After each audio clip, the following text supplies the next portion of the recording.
주시는 하나님 말씀, 특별히 생명의 삶, 우리 본문을 따라서 나눠야 되겠다는 그런 마음 들어서 계속 이어서 요한복음을 우리 보고 있는데요. 오늘 요한복음 2장 13절에서 25절까지의 말씀 우리 같이 봉독하도록 하겠습니다. 제가 요한복음 2장 13절을 봉독하고 우리 25절까지 한 절씩 교독하겠습니다. 유대인의 유월절이 가까운지라 예수께서 예루살렘으로 올라가셨더니 성전 안에서 소와 양과 비둘기 파는 사람들과 돈 바꾸는 사람들이 앉아있는 것을 보시고 노끈으로 채찍을 만드사 양이나 소를 다 성전에서 내쫓으시고 돈 바꾸는 사람들의 돈을 쏟으시며 상을 엎으시고 비둘기 파는 사람들에게 이르시되 이것을 여기서 가져가라. 내 아버지의 집으로 장사하는 집을 만들지 말라 하시니 제자들이 성경 말씀에 주의 전을 사모하는 열심히 나를 삼키리라 한 것을 기억하더라. 유대인들이 대답하여 예수께 말하기를 내가 이런 일을 행하니 무슨 표적을 우리에게 보이겠느냐. 예수께서 대답하여 이르시되 너희가 이 성전을 홀라 내가 사흘 동안에 일으키리라. 유대인들이 이르되 이 성전은 46년 조건을 내가 3일 동안에 일으키겠느냐 하더라. 그러나 예수는 성전된 자기 육체를 가리켜 말씀하신 것이라. 죽은 자 가운데서 살아나신 후에야 제자들이 이 말씀하신 것을 기억하고 성경과 예수께서 하신 말씀을 믿었더라. 6월절에 예수께서 예루살렘에 계시니 많은 사람이 그의 행하시는 표적을 보고 그의 이름을 믿었으나 예수는 그의 몸을 그들에게 의탁하지 아니하였으니 이 사람을 25절 같이 읽겠습니다. 또 사람에 대하여 누구의 증언도 받으실 필요가 없었으니 이는 그가 친히 사람의 속에 있는 것을 아셨음이니라. 아멘. 네, 하나님 말씀입니다. 우리 2025년 우리 신년 우리 특별 새벽 예배로 우리 하나님 앞에 올려드리고 있는데 2025년 우리 교회 또 여러분들에게 주신 하나님의 사명 표가 있죠. 앞에 보시면 Here I am. 주여 제가 여기 있나이다. 영어가 편하신 분들은 Here I am. 그렇지 않으면 주님 제가 여기 있습니다. 이게 우리의 2025년 툭 건들면 튀어나오는 그런 고백, 또 그런 표현이었으면 좋겠습니다. 한번 같이 해볼까요? 주님 제가 여기 있습니다. 네, 주님 제가 여기 있습니다. 나를 보내십시오. 근데 이 고백 속에는요 어떤 마음이 들어가 있냐면 주님 저를 사용해 주십시오. 혹은 주님 제가 쓰임 받기를 원합니다. 이런 마음, 이 고백이 저는 담겨 있다고 생각합니다. 그러면서 저는 이런 질문을 해보게 됩니다. 자, 그렇다면 어떤 사람이 정말 쓰임 받을 수 있는 사람이 되는가 이거예요. 어떤 사람이 보냄을 받은, 그래서 정말 귀하게 쓰임 받는 사람, 그런 사명자가 될 수 있는가? 그때 제 마음속에 밀려온 답은 바로 이것이었습니다. 거룩이다.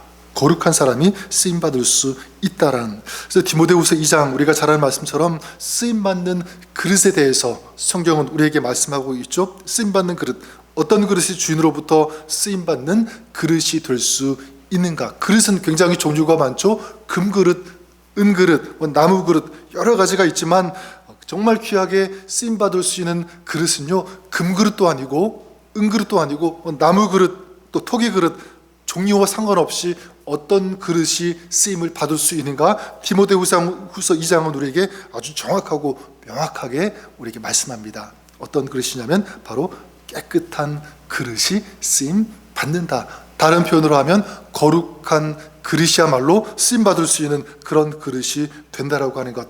나중에 제가 한번 주일에 또 설교를 하겠지만 출애굽기 3장에도 마찬가지죠. 하나님께서 이 모세를 만나시는데 여러분 모세에게 가장 먼저 주신 하나님의 말씀이 무엇이냐면 네가 이제 애굽으로 가서 쓰임받는 내 종이 되어야 되는데 그런 사명을 주시는데 가장 먼저 주신 말씀은 다름이 아니라 네가 선 곳은 거룩한 곳이니 거룩한 곳, 내 신을 벗으라라고 하는 이런 말씀, 이 거룩을 말씀하고 있습니다. 정말 하나님 앞에서 또 하나님 나라에서 쓰임받을 수 있는 사람은 어떤 사람인가?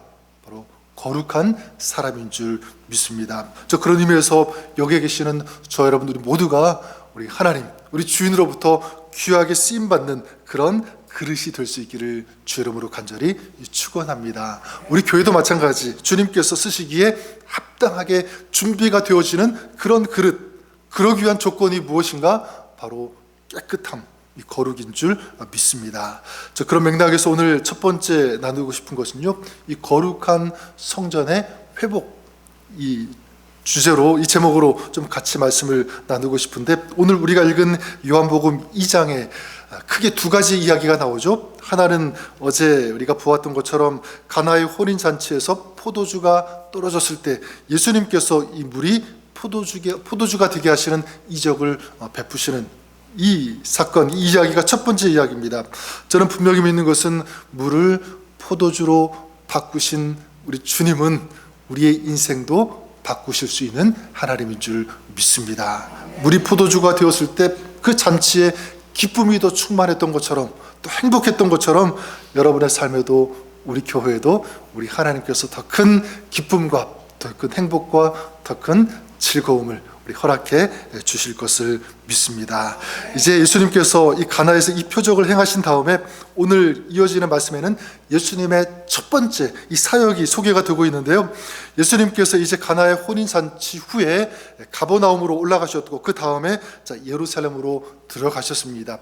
오늘 이 말씀의 배경은 6월절인데, 6월절에는 유대인들이 예배하기 위해서 예루살렘에 모이게 되는데요. 무려 몇 명이 모이냐면 기록으로 보니까 한 200만 명이라 들어 엄청난 많은 사람들이 이 예루살렘 6월절을 보내기 위해서 모인다고 합니다.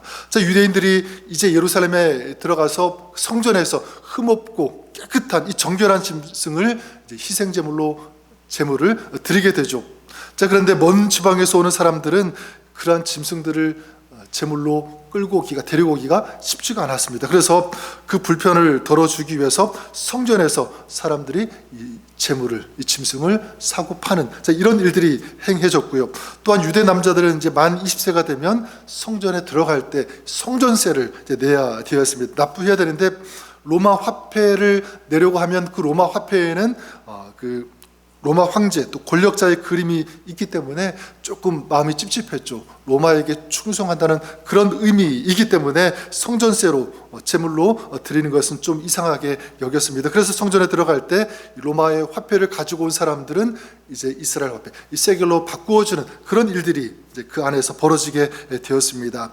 문제는 무엇이냐면, 당시 이 제사장들이 이 상인들하고 결탁한 것입니다. 그래서 먼 곳에서 오는 사람들이 6월절에 예배를 드리기 위해서 오면서 제물을 가지고 와야 되는데, 이제 그러지 못하니까 이제 성전에서 그 제물을 팔게 되죠. 그리고 또 성전에 이 제물을 가지고 온 사람들 보면 정결한 흠이 없는 그런 제물을 드려야 되는데, 제사장들이 보고 다 불합격 판정을 내리는 것입니다. 대신 이제 이 상인들로 하여금 새로운 제물을 사라.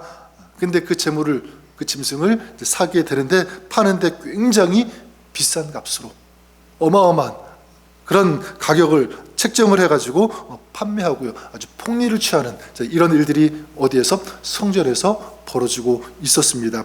또 성전에 들어가려면 이 반세겔의 성전세를 내야 되는데, 그 성전세를 유대 화폐로만 이제 받게 되고, 그래서 먼 곳에서 외국에서 온 순례자들은 이제 자기들의 화폐와 유대 지폐 이 세겔로 이제 돈을 바꾸게 되는데, 이 바꾸는 과정에서도 굉장히 많은 이 환전세, 이 수수료를 챙긴 것입니다. 이런 일들이 지금 예루살렘 성전에서 벌어지고 있는 거죠. 이런 배경에서 예수님께서 성전에 들어오시게 되었고, 성전에서 장사하는 그런 사람들, 앉아있는 그런 사람들을 보시면서 경노하시게 됩니다. 그래서 15절 말씀에 보면, 노끈으로 채찍을 만드사 양이나 소를 다 성전에서 내쫓으시고 돈 바꾸는 사람들의 돈을 쏟으시며 상을 엎으시고. 어떻게 하십니까? 노끈으로 채찍을 만들어서 이 송과 소, 양을 다 내쫓으셨다. 그리고 돈 바꾸는 사람들의 이 돈을 다 쏟으신 거예요. 한마디로 말하면 상을 완전히 뒤엎으신 거죠. 그리고 그들을 강하게 아주 꾸짖으시는데 뭐라고 하시냐면, 내 아버지의 집으로 장사하는 집을 만들지 마라. 전 이렇게 했지만 아마 몇 배 이상 강한 톤으로 아주 강하게 질책하셨을 거예요. 예수님이 분노하신 거죠. 조금 전에 이 가나에서의 이 부드러운 그 모습과는 완전히 반대가 되는, 정반대가 되는 그런 모습을 볼 수가 있습니다. 자, 그러면 예수님께서 이렇게 그들을 보시면서 분노하시면서 강하게 책망하시는 이유가 무엇입니까? 한 가지 이유 때문이죠. 지금 예루살렘 성전 안에 있는 사람들, 제사장들, 많은 사람들이 지금 어떻게 하고 있습니까? 그들은요, 이 거룩한 성전을 더럽혔기 때문에 이거예요. 예수님께서 분노하신 그리고 책망하시는 그 이유, 거룩한 이 성전을 더럽혔기 때문에, 다시 말해서 이 아버지의 집을, 성전을 장사하는 집으로 둔갑시켰기 때문에, 그러니까 이 거룩한 성전이 자신의 이익을 챙기려고 하는 그런 사람들의 마음, 이 제장들의 마음, 이런 돈 냄새가 가득한 그런 성전으로 둔갑시켰기 때문에, 여러분, 그렇다면 이런 문제는 이게 지금 2000년 전 예수님 당시 사람들만의 문제일까? 저는 그렇게 생각하지 않습니다. 이 문제는 오늘 우리의 문제일 수 있다. 오늘 이 시대 교회들을 향한 하나님의, 우리 주님의 안타까움, 탄식, 그리고 분노일 수 있다라고 하는 것을 생각해 보게 됩니다. 여러분, 어떤 모습을 보실 때 우리 주님은 분노하실까? 안타까워하실까? 하나님의 성전이 장사하는 집으로 된 것처럼 마찬가지예요. 교회가 변질되었을 때, 거룩하지 못할 때, 깨끗하지 못할 때다. 그래서 교회가 교회답지 못할 때, 그래서 교회가 이 교회의 진정한 사명을 감당하지 못할 때, 다시 말해서 교회가 세상과 같이 똑같은 그런 모습이 되어갈 때 주님은 아파하신다는 것입니다. 슬퍼하시고 분노하신다. 그래서 이 시대 교회를 향해서도 우리 주님은 이렇게 외치실 수 있죠. 내 아버지의 집으로 장사하는 집을 만들지 마라. 여기는요, 우리 믿는 사람, 우리 개인도 다 포함이 된다고 생각합니다. 왜냐하면 교회는, 성전은, 눈으로 보이는 이 성전, 교회, 이것만 교회가 아니라 진정한 이 교회는 누구냐면 우리 한 사람 한 사람 내 자신이 거룩한 교회이기 때문에 그래요. 성전이기 때문에 그렇습니다. 고린도전서 3장 16절에 보면 너희가 하나님의 성전인 것과 하나님의 성령이 너희 안에 거하는 것을 알지 못하느뇨. 너희가 뭐라고요? 성전이다, 거룩한 교회다라고 분명하게 말씀하고 있는 것입니다. 여러분, 성전은 다시 말씀드리지만 건물이 아니라 바로 우리들, 여러분들이 주의 성전인 줄 믿습니다. 하나님께서 우리들을 성전으로 불러주시는 거예요. 하나님의 성전이 되게 하셨고 하나님의 성전으로 살아가게 하신, 이게 하나님의 뜻, 하나님의 부르심이라는 것입니다. 자, 그런데 하나님의 성전인 우리가 거룩하지 못하다면, 그런 모습으로 살아간다면 주님은 오늘도 우리를 보시면서 아파하시고 탄식하신다는 것. 네, 여러분, 어떤 모습을 보실 때 그러면 이렇게 가슴 아파하실까? 두 가지의 모습이라고 생각합니다.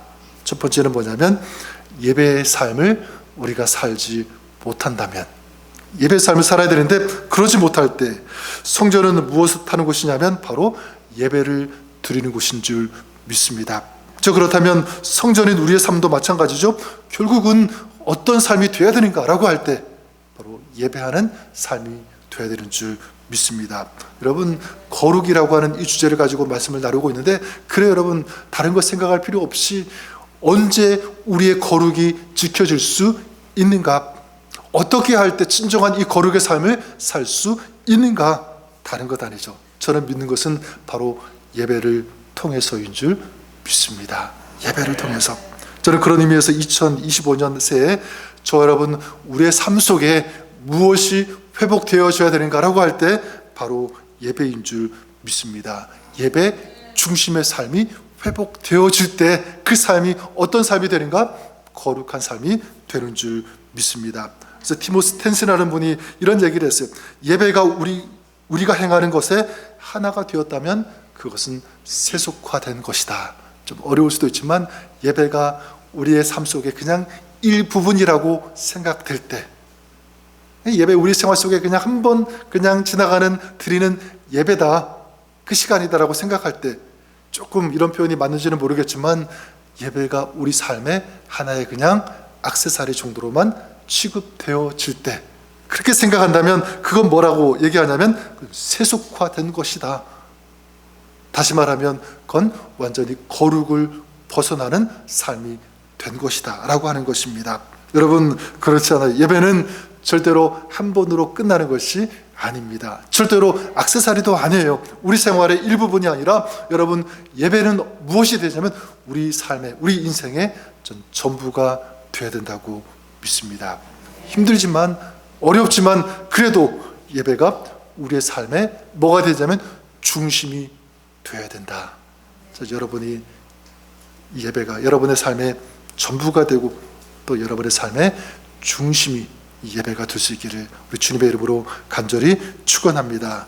우리 여러분, 그래서 이렇게 기도했으면 좋을 것 같아요. 2025년 하나님, 제가 또 우리가 이 예배가 회복되게 하여 주시옵소서.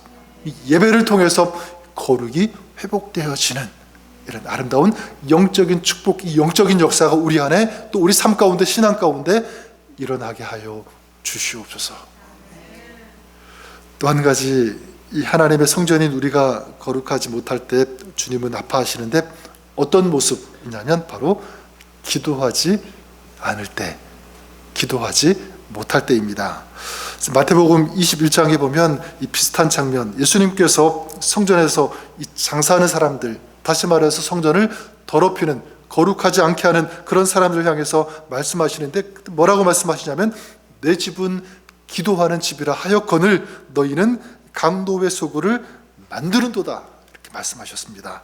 내 집은 기도하는 집인데 그런데 너희가 강도의 소굴로 만들었다. 예수님께서 무엇을 말씀하시는 것이냐면 기도하는 거룩한 집에서 장사를 했다. 이 강도의 소굴로 만든 거죠.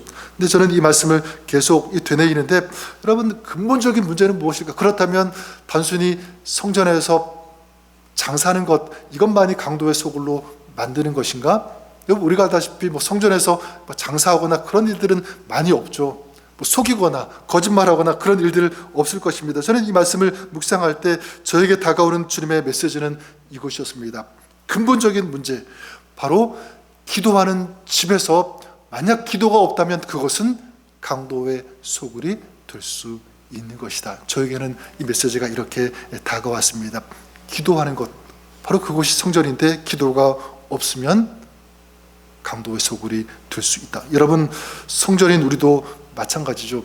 만약 성전인 우리가 우리 삶에 기도가 없다면, 하나님과의 교제가 없는 그런 삶이라면 절대로 거룩할 수 없다는 거예요. 강도의 소굴처럼 될 수 있다. 또한 기도가 없으면, 하나님과의 교제, 이 만남이 없으면 우리 마음속에 어떤 강도가 들어오냐면 교만이라고 하는 강도가 들어올 수 있는 것, 강도의 소굴이 될 수가 있는 거죠. 또한 기도가 없으면 거룩하지 못하니까 우리 마음속에 더러운 세상, 어떤 탐욕, 욕심, 자, 이런 것들이 들어올 수 있다. 우리의 마음과 우리의 삶을 점령하는 거예요. 강도가 되는 거죠. 결국 그렇게 될 수밖에 없고, 또한 기도가 없으면 하나님과의 관계가 멀어지게 되잖아요. 하나님과의 관계가 멀어지게 되면 그 사이에 결국은 뭐가 자리 잡게 되냐면 우상입니다.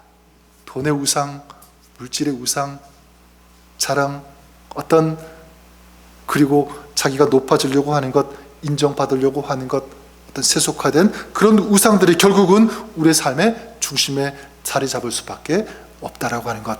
그러니까 여러분, 성전인 우리 안에 기도가 없으면 뭐가 자리 잡아요? 강도가 자리 잡을 수밖에 없다. 저는 그런 의미에서 여러분, 우리 교회를 위해서 이렇게 기도해 주시기를 바랍니다. 하나님, 우리의 교회가 기도가 있는 그런 주님의 성전이 되게 하여 주옵소서. 여러분 자신을 위해서도 간절히 기도하셔야 됩니다. 하나님, 제가 기도가 있는 그런 주님의 성전으로 살게 하여 주시옵소서.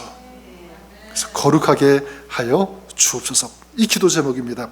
그래서 2025년 표 Here I am, 제가 여기 있습니다. 저를 보내소서. 저 여러분들이 이제 세상을 향해 나아가야 됩니다. 그렇죠? 또 세상 속에서 삶의 자리에서 주님의 이 거룩한 사명을 감당해야 합니다. 자, 그러기 위해서 가장 필요한 것 무엇이냐면 거룩이라고 믿습니다. 거룩. 주님께서 나를 거룩한 성전으로 부르셨다. 여러분 이것을 꼭 기억하십시오. 명심하십시오. 그리고 이 거룩을 지키기 위해서, 이 거룩한 삶을 살기 위해서, 또 거룩의 이 사명을 감당하기 위해서 어떤 삶이 되어야 되는가? 예배가 있는 삶, 기도가 있는 그런 삶. 그럴 때 거룩한 성전이 될 수 있다는 것을 우리가 꼭 기억했으면 좋겠습니다. 그래서 2025년 한 해 정말 저와 여러분들이 거룩하게 이 하나님의 성전된 삶을 살아가시는, 그래서 이 거룩함으로 이 거룩한 사명을 감당하시는 저 여러분 우리 모두가 될 수 있기를 우리 주님의 이름으로 간절히 축원합니다. 한번 기도하겠습니다. 하나님 아버지, 2000년 전에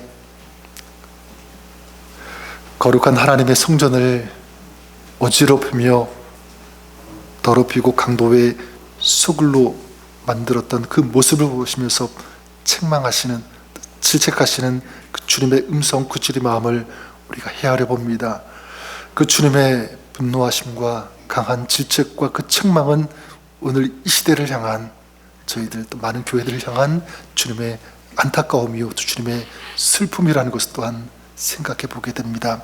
우리가 거룩한 성전인데 거룩하지 못할 때, 거룩한 성전에서 예배가 없을 때, 기도가 없을 때, 하나님과 멀어지는 그런 삶을 살 때 주님 또한 안타까워하시는 줄 믿습니다. 주님 바라는 것은 우리가 정말 거룩한 성전의 삶을 살아가게 하여 주시옵소서.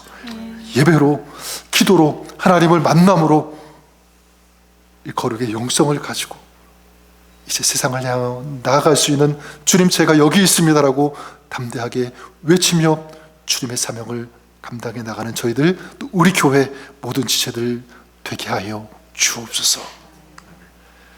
예수님의 이름으로 감사드리며 기도드립니다. 아멘.